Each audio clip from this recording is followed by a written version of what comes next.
Existe apóstola na Bíblia e esconderam isso de você por séculos, mas eu vou te provar agora, pela própria Bíblia, que existem apóstolas nos dias de hoje. Você cresceu ouvindo que mulher não pode ser pastora, muito menos apóstola, que mulher não pode ter autoridade apostólica e que isso é coisa de liberal. E milhões de cristãos ao redor do mundo acreditaram nisso. Pastores pregaram isso nos púlpitos, ministérios inteiros ensinam isso como doutrina. Seminários formam líderes defendendo essa posição. E por causa disso, mulheres genuinamente chamadas por Deus foram silenciadas antes mesmo de começar. Dons apostólicos femininos são reprimidos e ignorados. Mas espera, porque tem uma mulher na Bíblia que toda a igreja primitiva sabia que ela era uma das apóstolas. E eu vou te mostrar agora exatamente quem ela é. E você vai entender por que esconderam isso de você por tanto tempo. Romanos 16 diz: saudai a Andrônico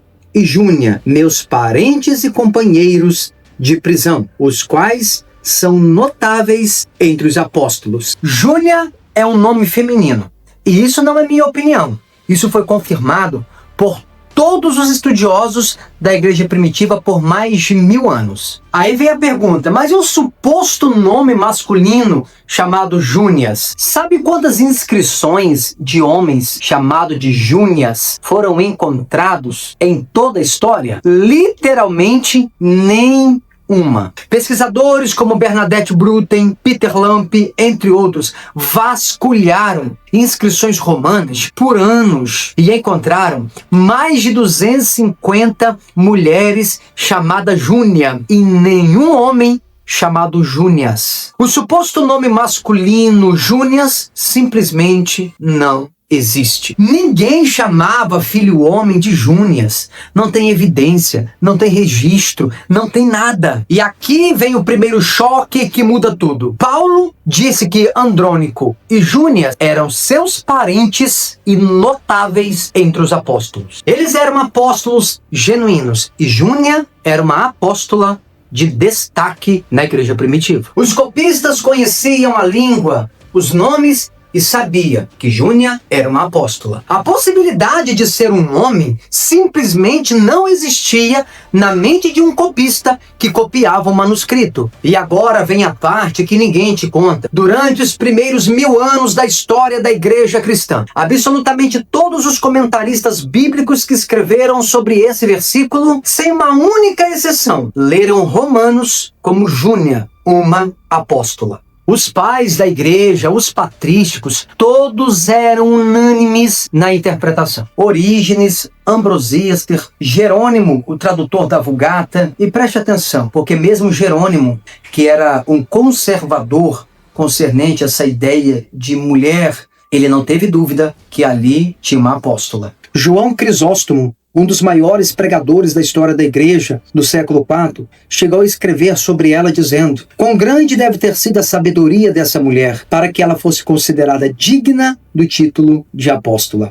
Teodoreto de Ciro, do século V, Damasceno no século VIII, Pedro Abelardo e Pedro Lombardo, do século XII, todos, sem exceção, reconhecia Júnia como uma apóstola. 1000 anos de história, dezenas de comentaristas do grego, do hebraico, do latim, do siríaco, do copta, ninguém inventou um suposto nome masculino. Todos na igreja antiga sabiam de uma verdade simples: havia uma apóstola chamada Júnia. Mas agora vem um choque que vai te deixar indignado se você for crente. Só no ano 1927, algo absolutamente bizarro aconteceu no mundo acadêmico. A 13ª edição do Novo Testamento de Nestle foi publicada. E pela primeira vez na história das Bíblias impressas, o nome mudou. De Júnia, uma apóstola, para um suposto nome masculino chamado Júnias. Mas agora vem a pergunta óbvia: eles descobriram algum manuscrito grego antigo que ninguém conhecia? Não. Algum papiro do século II apareceu com um suposto nome masculino? Não. Alguma nova evidência arqueológica foi desenterrada? Não. Eles simplesmente olharam para o nome de uma apóstola que estava ali por mais de 1000 anos e pensaram: isso aqui vai ser um homem a partir de agora. E ele será chamado de Júnias, sem manuscrito que apoiasse, sem evidência histórica e sem base linguística. Mas por que fizeram isso? O professor Eldon Ape, que ensinou em Harvard e foi presidente da Sociedade de Literatura Bíblica, documentou exatamente o que aconteceu. Os estudiosos europeus do século XX, formados numa cultura profundamente machista, simplesmente não conseguiam aceitar que o apóstolo Paulo tivesse chamado uma mulher de apóstola notável. O preconceito cultural era tão gigante, tão dominante, tão cego, a ponto que fizeram eles literalmente mudarem a Bíblia para se encaixar na ideologia que eles acreditavam. Beverly Gaventa, professora de Princeton, chamou isso de castelo de cartas, ou seja, a tese poderia facilmente ser desmontada com apenas um simples questionamento. E inventaram um nome masculino que nunca existiu na história. Esse erro, essa mentira acadêmica,